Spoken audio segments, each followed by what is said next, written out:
नमस्कार, स्वागत है आपका अजीत अंजुम जी के प्लेटफ़ॉर्म पर। मैं हूँ नीलू व्यास। आप सभी फ़ेसबुक चलाते हैं, कई लोग फ़ेसबुक लाइव भी करते हैं, लेकिन आप ये सोचिए एक ऐसी सिचुएशन जहाँ पर आप फ़ेसबुक लाइव अपने किसी जानने वाले के साथ कर रहे हैं और वही जानने वाला उठकर आपका लाइव जब तक फ़ेसबुक का खत्म होता है और वो व्यक्ति आपको गोली मार देता है। ये मैं एक सिचुएशन नहीं बता रही हूँ, ये असलियत में हुआ है। कल मुंबई में देर रात शाम का वाक़या था जब अभिषेक घोसालकर जो कि उद्धव ठाकरे के शिवसेना गुट के एक कॉर्पोरेटर थे। महज़ 40 साल की उम्र थी उनकी और वो मॉरिस नोरोना नाम का एक व्यक्ति था जिसके बारे में ये कहा जाता है कि उसने कोविड-19 के समय में बहुत सारे लोगों की मदद की। वो एक पोकर प्लेयर है यानी कि जुआ वगैरह खेलने के लिए माना जाता था। पॉलिटिकली बहुत एक्टिव था।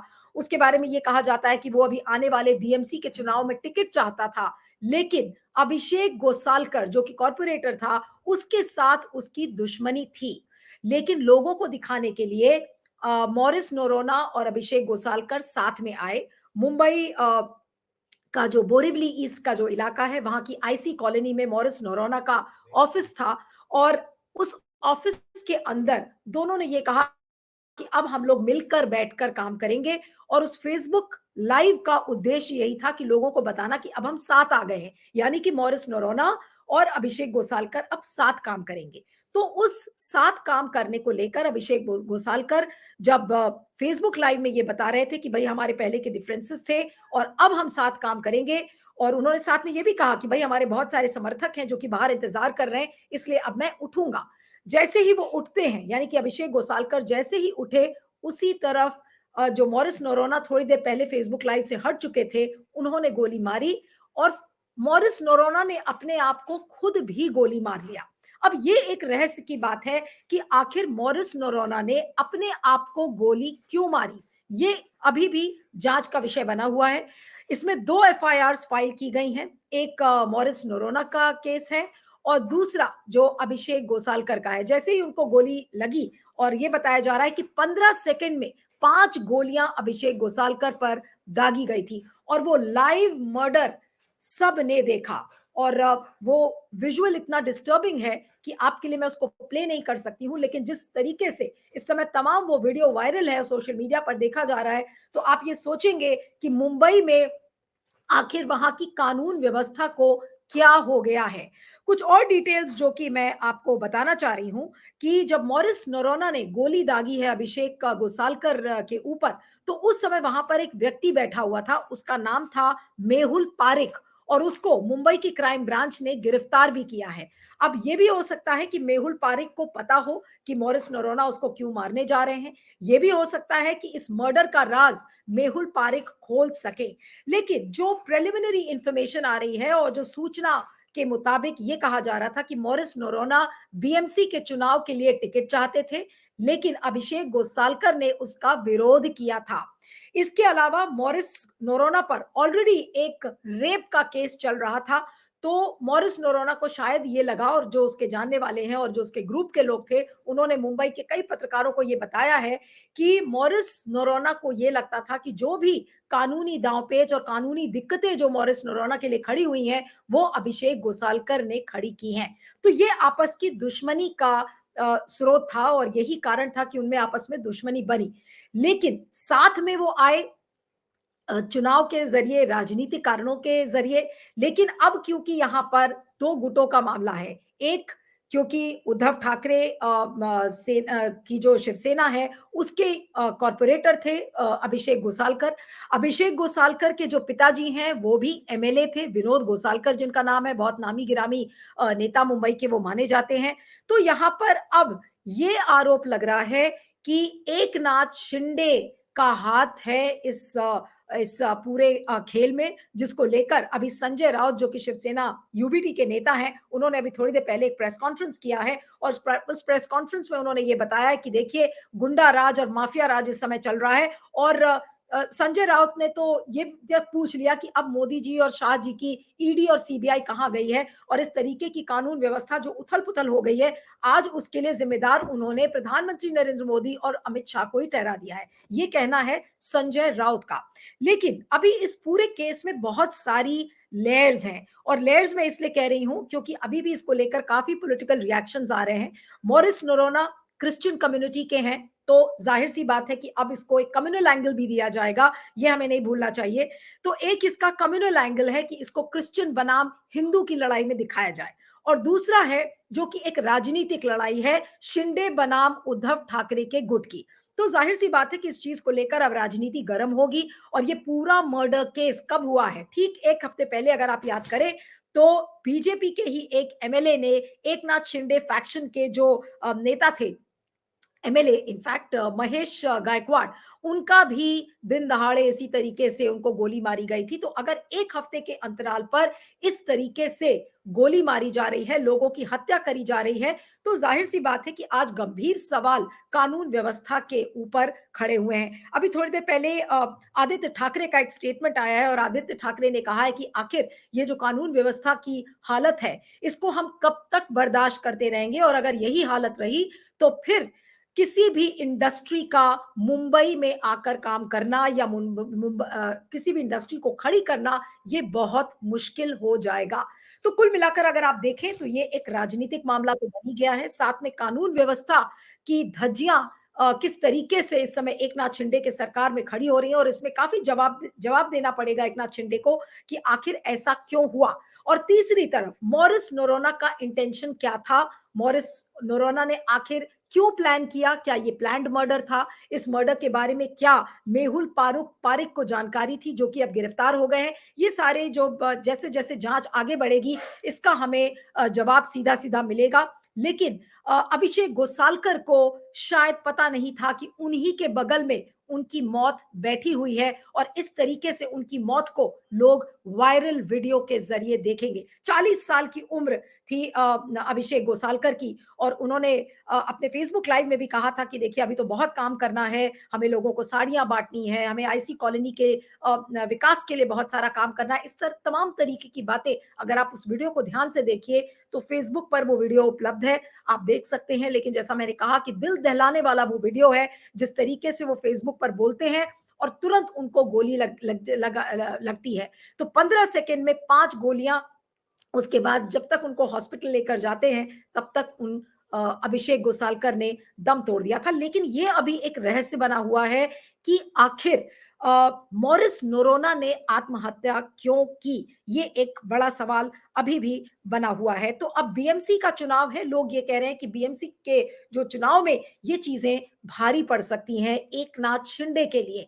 और जाहिर सी बात है कि यहाँ पर बीएमसी का चुनाव है, उसके बाद ये एक राजनीतिक मुद्दा भी बनेगा। अभी लोकसभा के चुनाव हैं, तो ये एक मर्डर है जिसका कि एक राजनीतिक एंगल तो है ही, लेकिन साथ में इसको कम्युनली भी राजनीतिक दल इसको भुनाने की कोशिश करेंगे। लेकिन जैसा मैंने कहा कि गंभीर सवाल कानून व्यवस्था पर खड़े होते हैं, और एक हफ्ते के अंतराल पर इस तरीके से अगर 2 मर्डर्स हो जाएं, तो फिर एकनाथ शिंदे को तो बहुत सारे जवाब देने पड़ेंगे। तो ये सनसनीखेज मर्डर जो अभिषेक गोसालकर का हुआ है, आइए इसके पीछे का रहस्य क्या है, कौन वो लोग थे, आखिर क्या ये लंबी चलती हुई एक लड़ाई है? हमारे साथ इस समय मुंबई के बहुत जाने माने पत्रकार वाहिद अली जुड़ रहे हैं, और वाहिद अली बहुत क्लोजली मुंबई की राजनीति, वहां की जो क्राइम से जुड़ी हुई खबरें हैं, उनको बहुत क्लोजली फॉलो करते हैं। वाहिद, आपका बहुत बहुत स्वागत है अजीत अंजुम जी के प्लेटफॉर्म पर। और जो पहला सवाल है कि आखिर ऐसा क्या हो गया कि पहले तो मॉरिस नोरोना और अभिषेक गोसालकर दुश्मनी के बावजूद साथ में आए, और फिर उस फेसबुक लाइव के दौरान ही उनको गोली मार दी गई? ये माजरा क्या है पूरा? देखिए नीतू जी, मॉरिस और अभिषेक की जो दुश्मनी है वो छुपी नहीं है। वो पूरे इलाके में, अगर आप बोरीवली इलाके या दहिसर की बात करें तो सब जानते हैं कि मॉरिस और अभिषेक बहुत एक दूसरे के कट्टर दुश्मन है। उसकी वजह मैं बताता हूं कि कुछ साल पहले जब लॉस एंजलिस से मॉरिस भारत आया, उसके खिलाफ लुकआउट निकला हुआ था और उसको गिरफ्तार कर लिया गया। गिरफ्तार क्यों किया गया? क्योंकि उस पर आरोप था कि उसने एक्सटॉर्शन, उसने रेप करने की कोशिश और उसने चीटिंग की है तकरीबन 80 लाख रुपए की। तो मॉरिस को गिरफ्तार करके जेल की सलाखों के पीछे धकेल दिया गया। मॉरिस को कहीं ना कहीं पता चलता है कि इसके पूरे पीछे, इस पूरे कवायद के पीछे, उसके गिरफ्तार होने के पीछे अभिषेक का हाथ है। तो ये दुश्मनी वहां से शुरू होती है। मॉरिस एक बहुत एम्बिशियस व्यक्ति था, अपने आप को व्यवसायिक बताता था, अपने आप को व्यापारी बताता था, लेकिन कोविड के दौरान मीडिया की नजर में आया। क्योंकि उसने बहुत सारे काम किए हुए थे यहाँ पर बोरीवली में, दहिसर में, तो मीडिया की नजर में आया, तो उसने सोचा कि क्यों ना अपना जो किस्मत है वो पॉलिटिक्स में अपनाई जाए। तो वो अभिषेक का एक प्रतिद्वंदी बनकर आया, एक ऑपोजिशन बन के आया। अभिषेक के साथ उसकी कई मसलों पर नोक-झोंक, लड़ाई झगड़ा, मारामारी तक कार्यकर्ताओं के बीच में हुई है और काफी नाइत्तेफाकी होती रही है 2022 से लेकर अब तक। लेकिन अब जब अभिषेक के साथ उसने कॉम्प्रोमाइज की बात की, अभिषेक एक बहुत अच्छी रेपुटेड फैमिली से आते हैं। उनके फादर 2 बार एमएलए रह चुके हैं, 2009, 2014 में वो शिवसेना के गद्दावर नेताओं में से आते हैं। उनकी खुद की पत्नी अभिषेक की कॉर्पोरेटर रह चुकी हैं। अभिषेक खुद एक कॉर्पोरेटर थे। तो अब हालांकि उद्धव ठाकरे और शिंदे के अलग होने के बाद उद्धव ठाकरे के साथ उन्होंने जाना सही समझा। तो ये जो मॉरिस है ये उनके पास जाता है प्रस्ताव लेकर कि क्यों ना हम एक हो जाएं। इससे आईसीसी कॉलोनी जो है, आईसी कॉलोनी बोरीवली में है, उसका अच्छा होगा, लोगों के लिए अच्छा होगा। तो अभिषेक गोसालकर जाते हैं उनके ऑफिस में, बैठते हैं, बातचीत होती है, लाइव ब्रॉडकास्टिंग शुरू होती है तकरीबन 7:20-22 में। 5-6 मिनट तक लाइव ब्रॉडकास्टिंग होती है, जिसमें जो मॉरिस है वो पहले आके बोलता है कि लोगों को जरूर अचानक बुरा लगेगा, कई लोगों को खराब भी लगेगा कि हम दोनों एक ही प्लेटफॉर्म पर बैठे हैं और हम दोनों के बीच में समझौता हो जाता है, ये अभिषेक भी कहते हैं। अचानक मॉरिस उस ब्रॉडकास्टिंग से उठता है, और ये अभिषेक बात करते हैं लाइव ब्रॉडकास्टिंग में फेसबुक में और कहते हैं कि ये जो मैं कर रहा हूं ये आईसीसी कॉलोनी के भलाई के लिए कर रहा हूं, हम दोनों के बीच की जो ना इत्तेफाकी है वो खत्म हो गई है, तो चलिए कुछ भला करते हैं समाज के लिए, और समाज की भलाई के लिए हम ऐसा करते हैं। ऐसा कहकर जैसे ही वो उठते हैं, उनके सीने पे 2 गोली दाग दी जाती है। कौन दागता है? मॉरिस दागता है। हालांकि उसके बाद क्षमा चाहूंगा, हालांकि हाँ। पता ये चला है कि उसके बाद मॉरिस खुद अपने आप को गोली मारकर आत्महत्या कर लिया उसने, लेकिन ये बात अभी तक पुख्ता तौर पे नहीं। लेकिन मॉरिस की डेड बॉडी वहां पर मिली है। अभिषेक को अस्पताल में भर्ती कराया गया, जहां पर काफी जद्दोजहद के बाद लेकिन वाहिद, डॉक्टरों। मैं ये आपसे जी। ये समझना चाहती हूँ कि ये तो घटनाक्रम सबको पता है कि कैसे हुआ, फेसबुक लाइव हुआ, उसके दौरान ये मर्डर हुआ। लेकिन अब जो राजनीतिक कहानी है, पहले मैं वो समझना चाहती हूँ कि क्या ये सही बात है कि मॉरिस नोरोन्ना बीएमसी के चुनाव को कॉन्टेस्ट करना चाहते थे और शायद उनके टिकट मिलने पर ये खबरें मैंने कहीं कहीं पढ़ी है कि अभिषेक गोसालकर शायद इस चीज पर विरोध जता रहे थे। क्या वो भी एक वजह है? ना ना ना, देखिए मॉरिस जो है वो उद्धव ठाकरे के ग्रुप में आ ही नहीं सकता था, क्योंकि ऑलरेडी वहां के जो प्रतिद्वंदी है अभिषेक गोसालकर, उनका बहुत अच्छा वर्चस्व है वहां पर। मॉरिस कहा ये जा रहा है, ट्वीटों की अगर हम भरोसा करें, ट्विटर की, तो जो राजनीतिक यहाँ के जो लोग हैं, राजनीतिक गलियारे हैं, संजय राउत है, वो ट्वीट जरूर कर रहे हैं कि मॉरिस की जो मीटिंग है वो वर्षा बंगलो में सीएम एकनाथ शिंदे के साथ 4 दिन पहले हुई और मॉरिस को न्योता की दिया गया कि तुम शिवसेना एकनाथ गुट को चुन लो। ऐसी जानकारी मैं नहीं दे रहा, ऐसी जानकारी ट्विटर से कुछ संजय राउत जैसे पॉलिटिशियन दे रहे हैं। तो मॉरिस का एक तरह से वहां पर ये हो गया था कि लोगों का जो परसेप्शन है कि हो सकता है कि मॉरिस उसकी प्रतिद्वंदी बनकर आ रहा था और मॉरिस उसके ऑपोजिशन में आ रहा था। लेकिन ये जो दहिसर और बोरीवली का जो इलाका है बहुत बड़ा इलाका है, यहाँ पर एक नहीं बल्कि कई पार्षद चुन के आते हैं, जिनको हम नगर सेवक कहते हैं यहाँ पर। तो हो सकता है कि उसकी लालच देकर ये दोनों एक हो रहे हो और उसी बीच इसने अपनी पुरानी दुश्मनी को निकालते हुए इस तरह का हमला किया। लेकिन हाँ, ये जरूर है कि पॉलिटिकल एंगल जरूर आ रहा है, क्योंकि उद्धव ठाकरे ट्वीट कर चुके हैं। उद्धव ठाकरे ने अपने जो इंस्टाग्राम हैंडल, ऑफिशियल हैंडल, उसके तहत बताया है कि आज एकनाथ शिंदे का जो जो रिलेशन है वो गुंडों के साथ है, एक्सटॉर्शनिस्ट के साथ है, रेपिस्ट लोगों के साथ है। तो इस तरह की महाराष्ट्र की जो राजनीति है वो तो शुरू से चलती आई है। आज ये आरोप लगा रहे हैं, कल वो आरोप लगाएंगे, लेकिन आरोप सिद्ध करना एक अलग बात हो जाती है। जब तक सिद्ध नहीं हो जाता तब तक हम नहीं कह सकते। लेकिन हाँ, आज आरोपों का दौर जरूर शुरू हो गया है, क्योंकि आपको याद होगा नीतू जी कि 2 दिन पहले क्या हुआ, बीजेपी एमएलए ने फायर कर दिया इनके ऊपर, एनसीपी के वालों के ऊपर। तो ये चीजें जो चल रही हैं, ये आने वाले चुनाव में इसका परिणाम हमें जरूर देखने को मिलेगा। नहीं, लेकिन आज क्या गंभीर सवाल एकनाथ शिंदे की कानून व्यवस्था पर नहीं है? ठीक है, राजनीति तो अलग है। संजय राउत ने तो ये भी कहा है कि देखिए इसमें तो एकनाथ शिंदे का ही हाथ हो सकता है कि भाई उन्होंने कुछ ऐसा करवाया हो। अब ये तो राजनीति का मसला है। लेकिन आज कितने गंभीर सवाल एकनाथ शिंदे के ऊपर खड़े होते हैं कि वो कानून व्यवस्था को मैनेज नहीं कर पा रहे। देखिए, इत्तेफाक से मैं आपको बता दूं कि एकनाथ शिंदे जी का जन्मदिन भी आ रहा है कल, 10 तारीख को उनके हैप्पी बर्थडे है। तो हैप्पी हुँ। बर्थडे के दिन काफी बड़े बड़े राजनेता जो है वो यहाँ पर आए हुए हैं महाराष्ट्र के। तो इस तरह का एपिसोड हो जाना बहुत बड़ा सवाल निशान है लॉ एंड ऑर्डर के लिए। हालांकि मुंबई पुलिस ने एक को गिरफ्तार किया है जिसका नाम है मेहुल, उसको डिटेन करके रखा हुआ है और उससे जानकारी हासिल करने की मेहुल कोशिश कर पारेख। रही है। जी, हाँ, एक कोशिश की जा रही है कि आखिरकार ये पूरे एपिसोड के पीछे वजह क्या है। लेकिन मेहुल भी कुछ बोल नहीं रहा है, कॉर्पोरेट नहीं कर रहा है, जो मेरी जानकारी मुंबई पुलिस के सूत्रों से मिल रही है। लेकिन मेहुल नहीं, को गिरफ्तार लेकिन एक होना। चीज़ जो आपसे जानना चाहती हूँ, जो कि उस वीडियो में भी बहुत ज़्यादा क्लियर नहीं है, कि अगर मेहुल पारेख को उस जगह से गिरफ्तार किया गया है, तो क्या मेहुल पारेख को इस मर्डर के प्लान के बारे में पता था?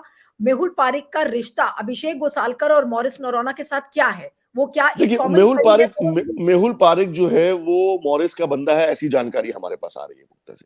मेहुल और अभिषेक को मिलाने में मेहुल का अभिषेक और मॉरिस को मिलाने में मेहुल का बहुत बड़ा हाथ था, ऐसा मालूम है। इस मीटिंग को उसने ही अंजाम दिया और प्लेस और जहां पे ये मीटिंग होना है उसकी पूरी जानकारी अभिषेक को उसने ही दी, ऐसी जानकारी हमारे पास आ रही है। लेकिन पुख्ता तौर पर हम नहीं कह सकते। मुंबई पुलिस ने अभी तक कोई आरोप उस पर नहीं लगाया है, सिर्फ डिटेन किया हुआ है उसको। लेकिन इतना जरूर कह सकते हैं कि मॉरिस और अभिषेक के बीच में जो ब्रिज था उसका काम इस मेहुल ने किया है। और मेहुल के पास बहुत सारी जानकारियां हो सकती है कि किस वजह से ये हुआ, क्या हुआ। लेकिन यहाँ की राजनीति अगर देखें तो राजनीतिकों का साफ कहना है कि भाई यहाँ की पुलिस पर उनको अब भरोसा नहीं रहा है, लॉ एंड ऑर्डर पर भरोसा नहीं रहा है। लेकिन मुंबई पुलिस पूरी तरह से सक्षम है नीतू जी। देखिए, इस तरह की वारदातें होती हैं और ये अनप्रिडिक्टेबल चीजें होती हैं जो आप कभी प्रिडिक्ट नहीं कर सकते। मैंने जब ये खबर देखी, मेरे पास जब ये वीडियो आया, तो एक सेकंड के लिए मेरे भी होश उड़ गए कि मुंबई जैसे शहर में इस तरह की वारदातों का होना बहुत कम देखने को मिलता है। हाँ, ये 90s में जरूर देखने को मिलता था, जब अंडरवर्ल्ड का दौर था यहाँ पे, कि किसी की बिल्डर के ऑफिस में जाके किसी ने फायर कर दी और कोई बिल्डर को मार दिया। मुझे लेकिन तो गुलशन कुमार का मर्डर याद है, जिस तरीके से बट उनका जिंदा। That is again on 90s। मतलब जब अबू हाँ, सालिम ने इस तरह की वारदात की थी, दैट वाज ऑन 90s। आज ये 2 डेकेड हो गए जब मुंबई पुलिस ने मुंबई को बिल्कुल कस के पकड़ कर रखा है। यहाँ की law and order situation is बिल्कुल टोटली डिफरेंट। ये आप हिंदुस्तान के अलग प्रांतों को ले लें और हिंदुस्तान में से मुंबई पुलिस को ले लें, तो बहुत अलग तरह के काम करती है मुंबई पुलिस। और यहाँ लेकिन पे एक मैं बता चीज़ दूं। और है ताहिर, कि राजनीतिक एंगल तो एक है, लेकिन अब क्योंकि मॉरिस नोरोना क्रिश्चियन कम्युनिटी से हैं, तो क्या इसमें एक कम्युनल एंगल भी अब राजनीतिक दल निकालने की कोशिश करेंगे? क्रिश्चियन बनाम हिंदू का नैरेटिव क्या इसमें बनने की आसार आपको दिखते हैं?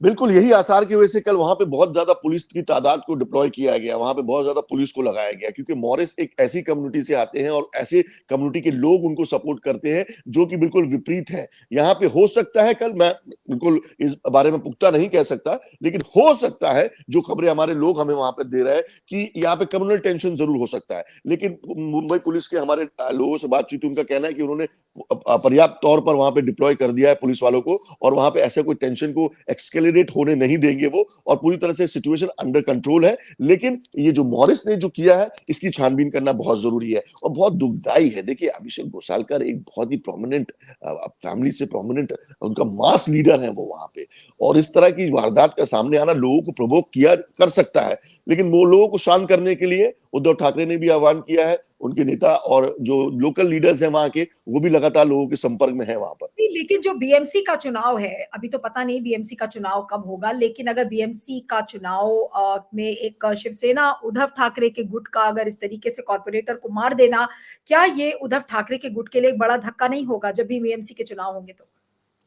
अब देखिए, बीएमसी में इसका फायदा कहीं ना कहीं एक सिंपैथी वोट के तहत उद्धव ठाकरे को जरूर होगा, और यहां पर अभिषेक के परिवार का ही कोई ना कोई सदस्य खड़ा होगा, ऐसा कहना अभी गलत नहीं होगा, और उसका पूरा फायदा अभिषेक को होगा। क्योंकि आप जानती हैं कि जब इस तरह की वारदात होती है तो उसका फायदा उसके परिवार को पहुंचता है।